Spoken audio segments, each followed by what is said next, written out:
July 1942. A cold wind rolled over the tundra of Akutan Island, Alaska. The war in the Pacific was raging thousands of miles away. But here, on this lonely stretch of volcanic ground, a group of U.S. Navy men stood frozen before a wreck. It was a Japanese fighter, the first any of them had seen up close and almost intact. Its wings were folded like those of a wounded bird. The metal skin shimmered under the weak northern sun, riddled with bullet holes but largely unburned. The red Hinomaru still glared from the fuselage, the symbol that had haunted American pilots since Pearl Harbor. One Marine crouched, scraping a knife along the fuselage. The metal was thin, too thin. He rapped it with his knuckles in a hollow, tinny echo. No armor, no protection around the cockpit, no self-sealing fuel tanks, just speed and faith in agility. They didn't yet know what they'd found. A machine that had terrorized the Pacific and now laid bare would begin to reveal its secret. That broken Zero would rewrite the balance of air combat in the Pacific. In early 1942, the Pacific Ocean belonged to Japan. The rising sun stretched from Burma to the Solomon Islands, from the Aleutians to New Guinea. The United States, still reeling from Pearl Harbor, faced a new and terrifying reality. Japanese aircraft ruled the skies. Everywhere the Mitsubishi A6M0 appeared, American pilots fell from the clouds. Over the Philippines, Wake Island, and the Coral Sea, it danced circles around the outdated Brewster Buffaloes, P-40 Warhawks, and F-4F Wildcats. Reports came in from surviving pilots describing impossible maneuvers, 90-degree climbs, hairpin turns, vertical loops that seemed to defy gravity. Many dismissed them as panic-induced exaggerations. Yet the kill ratios told another story. By spring 1942, the Zero had become a myth, a phantom of the sky. Intelligence analysts could not explain how Japan, long underestimated for its technology, had built such a lethal aircraft. Before the war, many Western strategists assumed Japanese engineering was inferior. The early months of combat shattered that illusion. The Zero's official designation, Mitsubishi A6M2 Type 0, referred to the Imperial Navy's year 2600 of service, 1940 by Western reckoning. It had entered the war quietly, tested over China, where it shredded Soviet-built fighters in the skies over Chongqing and Wuhan. By the time of Pearl Harbor, it was already battle-hardened, piloted by veterans from the Sino-Japanese conflict. The aircraft's design philosophy was ruthless. Chief Engineer Jiro Horikoshi had followed a single command from the Navy: create a fighter with extreme range and agility, even if it meant sacrificing armor and protection. Weight was the enemy. Every ounce was stripped away. Armored seats, self-sealing tanks, even bulletproof glass were omitted. The result was astonishing. A fighter weighing barely 2 tons with a range exceeding 1,900 miles, powered by a Nakajima Sakai radial engine. In the early war months, no American fighter could match it. The Zero's climb rate and turn radius made dogfights suicidal. U.S. pilots trained in Western-style energy fighting found themselves dragged into turning contests they couldn't win. The Japanese tactic, decisive battle doctrine, emphasized offensive spirit and maneuver warfare. Against this, the Americans had little defense. What made matters worse was ignorance. No one in U.S. command had seen a Zero up close. Wreckage recovered from crashes was either too destroyed or burned beyond recognition. Intelligence officers pieced together vague estimates: speeds, engine type, possible armament, but nothing concrete. Myths filled the void. Some claimed the Zero was built from special alloys or flown by pilots with superhuman reflexes. Each encounter deepened the mystery. Over the Coral Sea, at Midway, and in the Aleutian diversion, American pilots fought shadows. They began calling it the Ghost Fighter. Then in June 1942, that ghost fell to Earth. During the Japanese attack on the Aleutian Islands, a coordinated diversion to support Midway, a group of Zeros launched from the carrier Ryujo struck Dutch Harbor, Alaska. One of them, piloted by Petty Officer Tadayoshi Koga, was hit by ground fire. His fuel line was severed, and he attempted an emergency landing on the nearby island of Akutan, where a supposed rescue submarine was waiting. But the soft tundra betrayed him. The Zero flipped on landing, snapping its neck and killing Koga instantly. For weeks it lay undiscovered, hidden in a shallow valley of grass and mud, the Arctic winds passing over its silent frame. The Japanese rescue never came.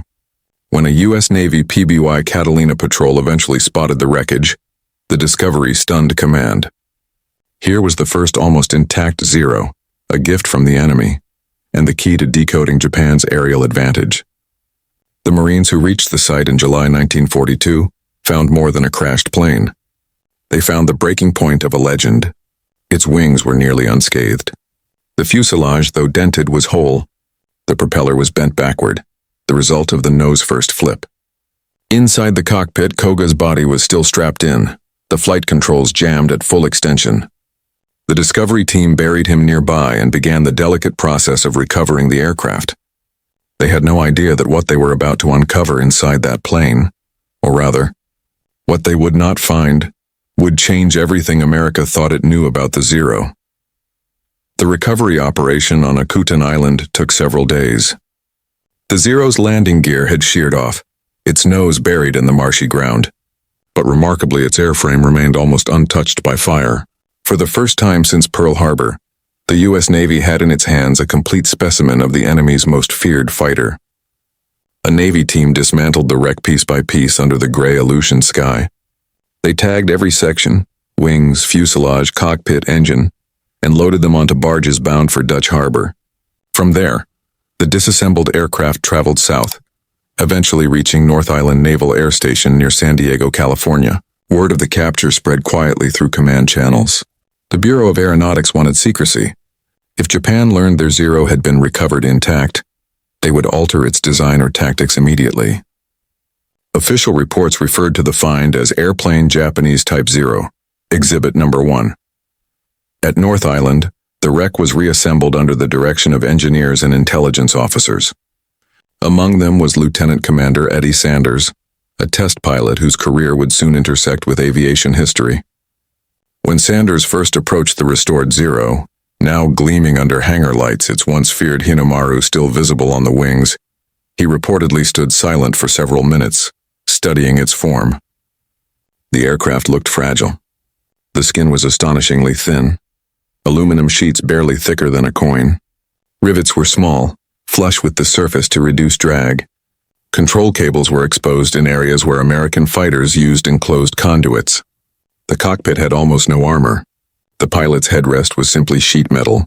Even the fuel tanks were unprotected, vulnerable to a single tracer round. Yet the engineering was elegant. Every detail served one purpose: performance. The wings were perfectly balanced for lift and roll. The fuselage tapered with surgical precision. Its control response was unmatched. When Sanders and his team examined the engine mountings, they realized how the Zero achieved its incredible range. Its airframe weight was almost 30% less than comparable American designs. To the engineers, it was both genius and madness, beauty built on fatal compromise. Test flights began in September 1942. Sanders took off in the captured Zero, carefully lifting it into the sky over California. Observers on the ground watched as the plane turned, climbed, and looped with astonishing grace. Its controls were light, almost too light. The Zero could turn inside any American fighter, but its weaknesses appeared just as quickly. At high speed, its controls stiffened. Dives above 350 knots caused structural vibration. It couldn't roll quickly at those speeds, leaving it vulnerable if pursued. The myth was breaking. The Zero was no longer invincible. Test data poured in. Engineers at the Navy and Grumman factories used the findings to adjust training manuals and fighter designs. New tactics were developed. Don't dogfight, dive instead. Never turn horizontally with a Zero. Exploit its rigidity at high speed. These principles would soon be adopted by U.S. squadrons across the Pacific. Still, the moral shock lingered. The men who first saw inside that cockpit were unsettled by what it revealed about Japan's military philosophy. The Zero's lack of armor wasn't negligence, it was doctrine. Japanese pilots were expected to survive by skill and spiritual conviction, not by protection. Every kilogram spared was a step toward superior maneuverability. The aircraft embodied the Bushido ideal, victory through sacrifice. American analysts realized they weren't just fighting a machine, they were fighting a mindset. The discovery of the Akutan Zero became a turning point not only in air combat intelligence, but in the psychological war between two cultures of design, one valuing survivability, the other perfection of motion. By the end of 1942, the U.S. Navy had decoded the Zero's entire anatomy. Its weaknesses were catalogued, its strengths respected, and its legend finally understood. From that single wreck on a frozen island, the balance of the Pacific Air War began to shift. When the American technicians and Marines first examined the Zero, they felt something beyond curiosity, disbelief. For months, pilots had cursed this aircraft as a near-mystical killer. They imagined it armored like a fortress built from rare metals or secret alloys. Instead, the reality was unsettlingly simple. The plane that had dominated the Pacific was almost weightless, a shell held together by precision and audacity. Mechanics touched the thin aluminum skin with the tips of their fingers, expecting resistance. There was none. It dented easily under pressure. The cockpit was stark. No armor plate behind the pilot's seat, no bulletproof canopy glass, no heavy instrumentation. The Japanese had stripped away everything that didn't serve speed. That realization spread through the hangar like a quiet shockwave. What they were witnessing was not technological superiority, but strategic obsession. The Japanese designers had built an aircraft to win the first few minutes of every fight, and left their pilots defenseless for the rest. Test pilot Eddie Sanders later said the Zero felt alive in the air, but fragile, as if every movement risked tearing it apart. That fragility mirrored the war itself, dazzling at first, doomed by overextension. The Akutan Zero revealed an engineering philosophy alien to Western logic. Its construction wasn't crude, innocent, it was minimalist genius. Every joint, rivet, and control surface was placed with ruthless intent. The design eliminated redundancy. The Zero's greatest strength lay in the marriage between its light frame and powerful Nakajima Sakai 12 engine, producing a thrust-to-weight ratio unheard of in 1940. Its fuel efficiency and range allowed it to escort bombers over 2,500 miles, far beyond the operational reach of any American fighter at that time. This strategic range made the Pacific Islands, once thought safe due to distance, suddenly vulnerable. But the captured Zero revealed what that performance cost. There were no self-sealing fuel tanks. Any hit could ignite the aircraft. The engine lacked protective armor. The cockpit, thinly paneled, could be pierced by small-caliber rounds. Even the radio equipment was primitive, often replaced in Japanese service by visual hand signals to save weight. When engineers dismantled the plane's wings, they found a marvel of lightweight construction. Duralumin spars so thin they flexed visibly under pressure. Western engineers would have called them unsafe. Yet the Japanese had trusted their metallurgy and pilot discipline enough to push those limits. The findings shook American design assumptions. The Zero proved that range and agility could be engineered through subtraction, not addition. But it also proved that such perfection came with fatal fragility. The Zero had been more than a machine, it was a symbol of Japanese invincibility. For 6 months, that belief had haunted every American squadron from the Philippines to Midway. But when the Akutan Zero was examined, that myth fractured. Reports circulated quietly among U.S. naval pilots. Briefing officers emphasized new tactics drawn directly from the captured aircraft's weaknesses. Morale began to shift. Pilots who had once entered combat resigned to defeat now fought with a new kind of confidence. Knowledge replaced fear. The Zero could no longer hide behind mystery, and yet respect remained. The American engineers didn't mock its simplicity. They admired it. The Zero had been designed for an entirely different war, one where initiative and precision mattered more than protection. That clarity of purpose made it dangerous even in its weakness. For Japan, the philosophy of the Zero reflected a deeper military ideal: to win by the first strike, to rely on skill and spirit, not armor or mass. But as the war lengthened, that ideal would turn suicidal. The discovery of the Akutan Zero became the dividing line between two eras of air combat, one ruled by myth, the other by data.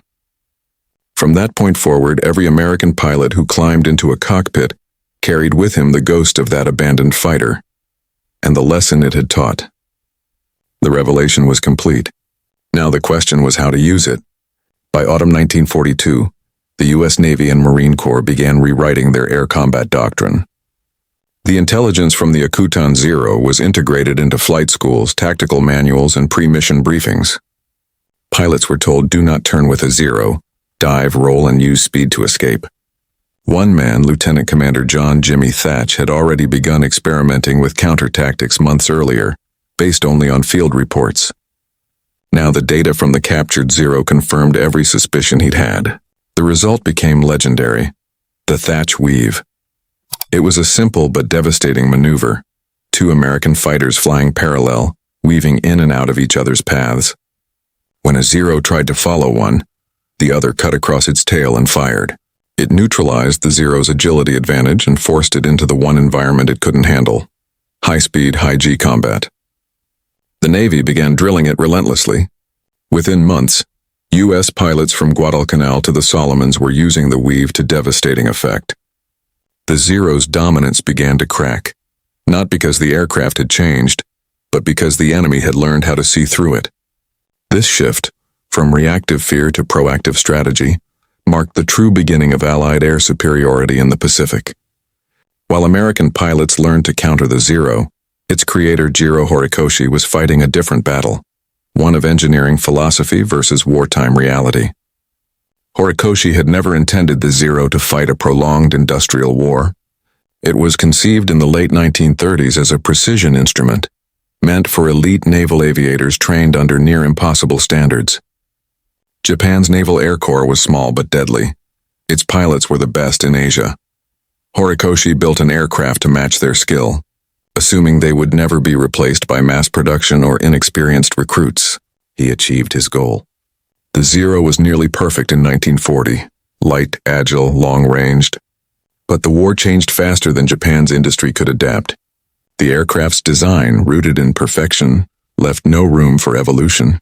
When American Hellcats and Corsairs arrived, heavier, faster, armored, the Zero couldn't compete. Yet Horikoshi's creation still symbolized something larger: Japan's pursuit of purity in design and combat. In that pursuit, it reflected the fatal flaw of the empire itself. Brilliance stretched beyond sustainability. As U.S. engineers and tacticians studied his work, they admired the innovation but also recognized the blindness within it. The Zero wasn't an engineering failure.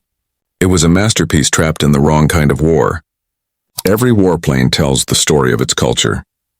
The Zero was the physical embodiment of a moral code, the Bushido ideal translated into aluminum and steel. Its pilots were expected to live and die by the same creed that guided the samurai centuries earlier: better to die beautifully than survive dishonorably. This philosophy explained everything about its construction. Armor was unnecessary if survival was secondary. Safety features were weight-wasted. A Zero pilot's protection lay not in steel but in willpower. When American engineers examined the Akutan Zero, they didn't just discover an aircraft. They encountered a worldview. It was an unsettling contrast. The American design ethos valued the pilot as an asset to be preserved. The Japanese ethos viewed him as expendable, a vessel for glory. This difference extended beyond the aircraft to the nations themselves. Japan's early victories were fueled by the spirit of risk. America's eventual dominance by the science of adaptation. The Zero became the fault line where those two worlds collided. What began as a technical revelation turned into a moral one. The Americans learned not only how to defeat the Zero, but why it had been built that way. And in understanding it, they understood the enemy's heart. The lessons from that discovery would soon be tested in the most violent air battles of the Pacific, where the fragile beauty of the Zero met the industrial storm of America's new generation of fighters. The skies were about to change. By the winter of 1942, the captured Zero at North Island had already rewritten manuals, but its influence would reach far beyond test ranges. It would meet its reflection in combat, the same skies where its legend had been born. The first test came over the Solomon Islands, late 1942. The air war above Guadalcanal had become a brutal daily ritual. Marines and Navy pilots climbing into Wildcats to face veteran Japanese Zero squadrons flying from Rabaul and the Shortlands. Every day men died for a few hundred yards of sky. But now the Americans fought differently. Pilots briefed with diagrams of the Zero's weaknesses. They knew it couldn't roll fast above 300 knots. They knew its engine would choke in steep dives. They knew its pilot sat unprotected, relying on maneuver and instinct. The myth had been stripped away. One veteran, Lieutenant Commander Swede Veitasa, put it simply after his first victory under the new doctrine: They're still deadly. But they're not ghosts anymore. Tactics spread faster than technology. The thatch weave became standard. Two-plane teams used discipline to trap the Zeros that once dominated them. American pilots learned to dive and climb instead of turn. They used altitude like armor. Every encounter became a contest of knowledge, not mystique. The results were immediate. By early 1943, kill ratios began to reverse. The Zero's agility meant nothing against a coordinated, data-driven enemy. U.S. squadrons from Henderson Field began reporting engagements where no Americans were lost, a first since Pearl Harbor. The Akutan Zero had quietly altered the rhythm of the Pacific. Meanwhile, back in California, further tests on the captured fighter continued. Engineers pushed the airframe harder, simulated combat speeds, dive limits, control failures. They discovered the Zero's wings flexed dangerously at high G-loads. The structure, while efficient, was unforgiving. Sanders wrote in his report, "This aircraft cannot follow a dive beyond 350 knots without loss of control authority. Pursued in descent, it is defenseless." Those words traveled quickly through the Pacific Fleet's tactical bulletins. The phrase "use the dive" became gospel.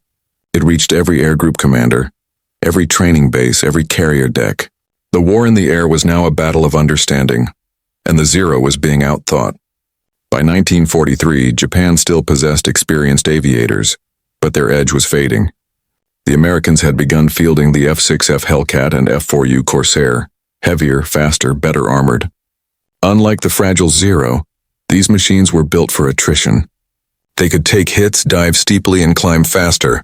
In simulated engagements, the Hellcat could outperform the captured Zero in every metric except low-speed turning. In real combat, that advantage was meaningless. American pilots refused to fight the Zero where it was strongest. They dictated the battle's geometry: high energy, fast vertical moves, quick disengagements. When the Hellcat entered service in mid-1943, its design already carried the fingerprints of the Akutan Zero. Engineers had studied the Zero's low drag and maneuvering efficiency to improve the Hellcat's aerodynamics. Even its armament, 6 50-caliber guns concentrated in the wings, was chosen to deliver decisive bursts before the nimble Zero could escape.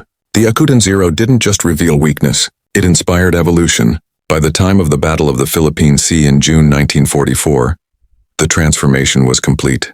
American pilots flew with mastery, not fear. They called the battle the Great Marianas Turkey Shoot. Nearly 400 Japanese aircraft were destroyed in a single day. Among them were hundreds of Zeros outmatched, outflown, and outnumbered. Their once supreme agility meant nothing against radar-guided interception and disciplined formations. One American pilot, looking down on the flaming wrecks below, recalled what older veterans had told him about 1942. The terror, the helplessness. "They ruled the sky once," he said. "Now they burn in it." The Akutan Zero had made that reversal possible. In less than 2 years, the aircraft that had terrified the Pacific had become a case study in obsolescence, undone by the very simplicity that once made it great. But the story wasn't over. As the Americans advanced island by island, more Zeros fell from the sky. Some burned, some broke apart midair, and in every twisted wreck the same thin, delicate metal told the same story. Brilliance born from risk, now consumed by the fire of progress. Still, even in defeat, the Zero retained its aura. Pilots who fought against it never forgot its grace. How it moved like a living thing. How it turned tighter than anything else they'd faced. They respected it even as they destroyed it. The climactic revelation of the Akutan Zero was no longer confined to hangars or manuals. It now lived in the skies themselves, proven in the roaring crucible of war. By 1944, the skies over the Pacific had changed color.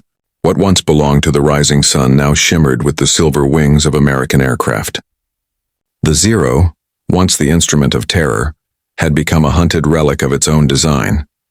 The breakthrough that began on Akutan Island had matured into a war machine. Every American carrier group now operated with tactical discipline forged from the Zero's captured secrets.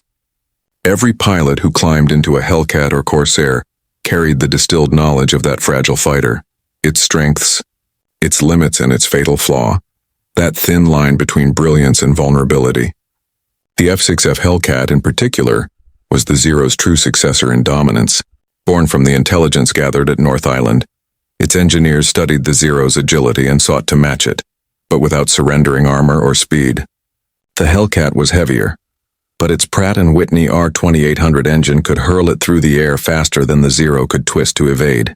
The result was devastating. At Truck Lagoon in February 1944, American pilots unleashed the culmination of that transformation. Operation Hailstone, a 2-day assault, saw carrier-based fighters sweep the skies clean. The Zero squadrons defending Truck were slaughtered. Out of nearly 300 Japanese aircraft, more than 200 were destroyed. The Americans lost fewer than 30. The tide of air superiority had turned completely. Each engagement now played out according to principles learned from the Akutan Zero. Dive fast, stay high, attack once, never linger in the turn. Combat reports from Hellcat squadrons read like execution logs. By mid-1944, Japan could no longer replace its pilots. The elite aviators who had once defined the Zero's deadliness were gone, replaced by hastily trained cadets with barely 100 flight hours. They climbed into cockpits built from the same thin metal and faced an enemy that now knew every weakness of their craft. The results were catastrophic. In the Marianas, Leyte Gulf, and Okinawa, the Zero became a symbol of futility. Brave men flying into battles they could not win. The aircraft still turned sharply, still danced in the air with ghostly grace, but every encounter ended the same way. Armor versus airframe, fire versus fragility. The Zero's death was not sudden. It was a slow unraveling. Even as it burned, Japan's engineers tried to evolve it. Heavier models like the A6M5, equipped with thicker wings, stronger engines, and token armor plating. But each improvement robbed it of what made it unique. The Zero's agility vanished. Its climb rate faltered. The perfection that once defined it was gone. Ironically, by trying to save it, Japan destroyed its essence. At the same time, American engineers were already designing beyond the Zero. Jet propulsion, radar targeting, and high-octane fuels were transforming aviation into a new era. The Zero, once the future, now looked like a relic of an older philosophy, one where faith could still compete with physics. The captured Zero remained at North Island as a test artifact through the end of the war. It became a benchmark, the standard against which all new fighters were measured. But for those who had seen it first on Akutan, the memory was sharper. They remembered its quiet presence on that Alaskan tundra, its thin wings gleaming under cold light, and the realization that they were touching both genius and desperation in metal form. The contrast between what it was and what it represented deepened with every battle. To the Americans, it was a triumph of intelligence, proof that understanding the enemy could change the war's direction. To the Japanese, it became a symbol of purity corrupted by necessity, a masterpiece sent to die in a war its design could no longer sustain. When the U.S. finally reached the Japanese mainland in 1945, the last Zeros rose from airfields around Tokyo, piloted by men with barely enough fuel for one-way flights. Some were converted into kamikaze planes, their fragility now turned into a weapon of despair. The same airframe that once embodied precision and mastery now represented sacrifice and death. In that tragic transformation, the Zero completed its circle. The fighter that had begun the Pacific War ended it, but not as the hunter. It had become the symbol of everything Japan had gambled and lost: range over resilience, speed over survival, pride over adaptation. And beneath it all lay the same haunting truth the Marines had discovered on Akutan Island 3 years earlier. The Zero's beauty was inseparable from its weakness. It was, in the end, the perfect metaphor for the war Japan had chosen to fight. The moment of revelation had become a prophecy. The end of the Zero was not marked by a single battle, but by silence. By 1945, the aircraft that had once ruled the Pacific skies was nearly gone from the front lines. Its elegant frame, once feared, then studied, then outclassed, now lay twisted in the wreckage of airfields from Saipan to Okinawa. But its shadow lingered. When American ground crews rolled through captured Japanese bases, they found rows of Zeros parked wingtip to wingtip, many still painted, many never flown. Some sat without engines, stripped for parts. Others were burned by retreating troops to prevent capture. Each one told the same story of decline. The Imperial Japanese Navy, once proud of its aerial mastery, had collapsed under the weight of attrition. Fuel shortages, Industrial bombing and the loss of trained aviators turned the Zero from a precision weapon into a desperate tool. By 1945, the aircraft was being handed to teenagers. They were told to fly directly into ships. The transformation from hunter to suicide weapon was complete. For the Americans who studied the war's data afterward, the numbers revealed the full scale of the reversal. Between 1941 and 1942, the Zero's kill ratio against U.S. aircraft had been roughly 12-1. By 1944, it had inverted. American pilots now claimed victories exceeding 5-1 against Japanese fighters. The myth had not merely broken, it had reversed polarity. In the intelligence archives at the end of the war, one report summarized it bluntly. The Zero was unbeatable, until it was understood. That sentence became the epitaph of the Akutan Zero. The single aircraft found in Alaska had not only changed tactics, but shaped the course of aircraft development for the remainder of the conflict. From it came insights that guided the creation of the Hellcat, Corsair, and eventually the P-51 Mustang's Pacific variants. Its data influenced dive profiles, wing load tolerances, and even training philosophy, emphasizing energy retention over turning dogfights. Japan, meanwhile, had no such luxury. Its engineers had no captured American aircraft to study in return. Their designs evolved blindly, without the intelligence that had given the Allies their edge. The psychological divide widened. American pilots now entered combat knowing their enemy's aircraft better than the enemy did. Japanese rookies, thrown into combat with minimal training, faced opponents who had mastered every quirk of their machine. The outcome was inevitable. By the time Japan's surrender was signed in September 1945, the Zero had become both a relic and a relic maker. It represented a time when speed and courage could still decide battles, before radar, before jets, before numbers overwhelmed art. But the men who fought it never forgot. Veteran pilots from both sides spoke of the Zero with an almost reverent tone. To American flyers, it was the teacher that had forced them to evolve. To Japanese survivors, it was a lost ideal, proof that perfection without pragmatism leads to ruin. The Akutan Zero, the one that started it all, survived the war. It remained in U.S. custody, flown occasionally for demonstrations and testing. Eventually, it was retired, its fuselage stored in crates and later displayed as a historical artifact. Its frame still bore the scars from that day in Alaska, bent propellers, repaired skin, and the faint outlines of the red circles that once symbolized dominance. Those who stood before it decades later often noted the same feeling the Marines had in 1942, astonishment at how something so delicate could have caused such destruction.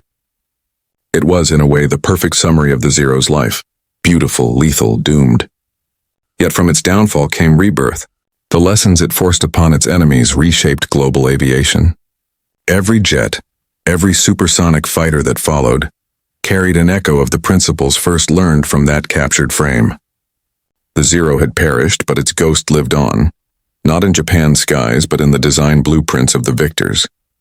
The world it helped create was no longer its own.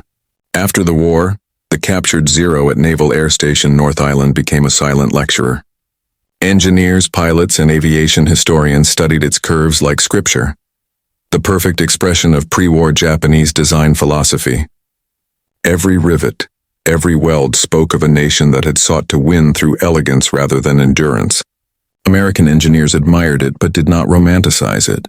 They saw the flaws for what they were, the fatal obsession with maneuverability at the expense of survivability. Its unarmored cockpit and unprotected fuel system had been a death sentence once the element of surprise was gone. The Akutan Zero proved that even perfection in one domain becomes fragility in another.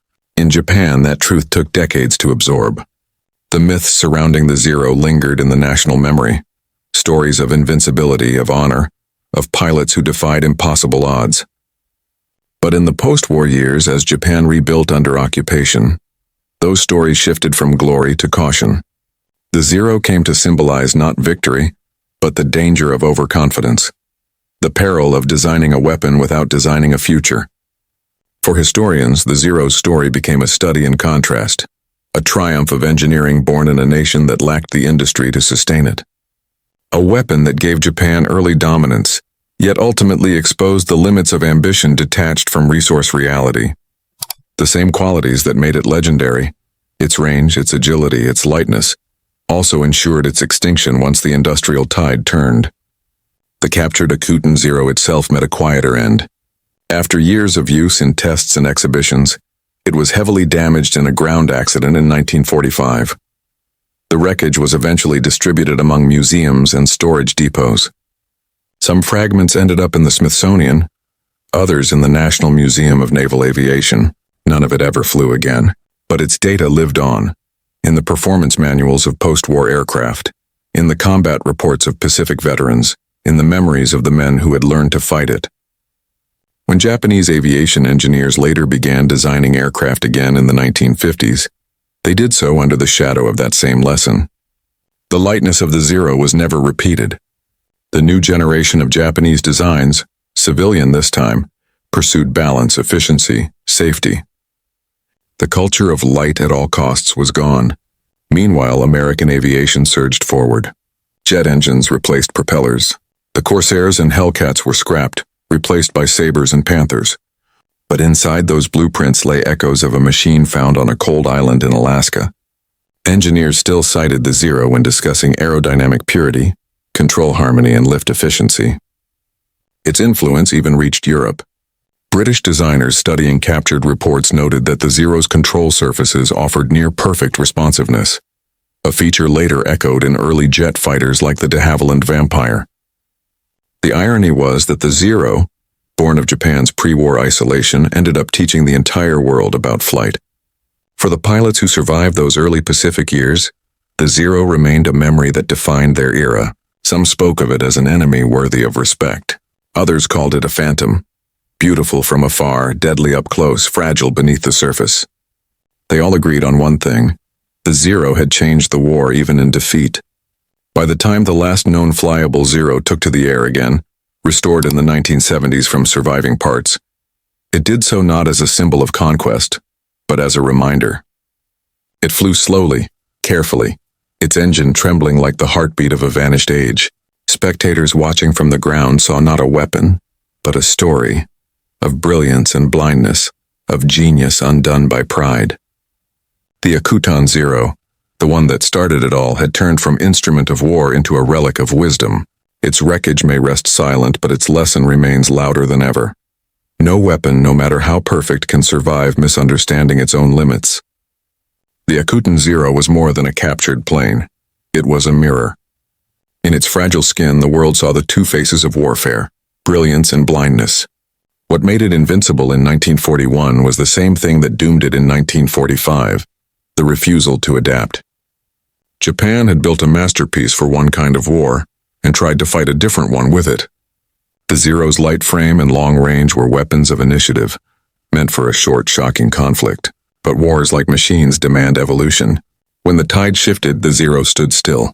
Its legacy endures not in victories, but in understanding. Every generation of engineers since has traced its lines, learning how genius without flexibility becomes fragility. Every pilot who studies air combat tactics learns what that thin aluminum taught the Allies, that knowing an enemy's design means knowing his mind. The Akutan Zero did not just change the Pacific War. It changed how nations think about technology, intelligence, and adaptation itself. It turned fear into knowledge and knowledge into survival. Even now, when historians speak of it, the story always returns to that cold Alaskan island. The moment when American Marines found an abandoned Japanese fighter that shouldn't have existed there at all. A ghost plane in the tundra, a secret wrapped in silence. From that wreckage came the understanding that would alter the war's course. It proved that even the most terrifying enemy can be undone, not by greater firepower but by clarity, by the patient dissection of myth until only truth remains. The Akutan Zero's twisted frame may lie silent in museums, but its lesson is alive in every machine built since. It reminds those who design, who fight, and who lead, perfection without protection is an illusion. In the end, the Zero's story was not about flight. It was about the fall. And from that fall, the modern world learned how to rise.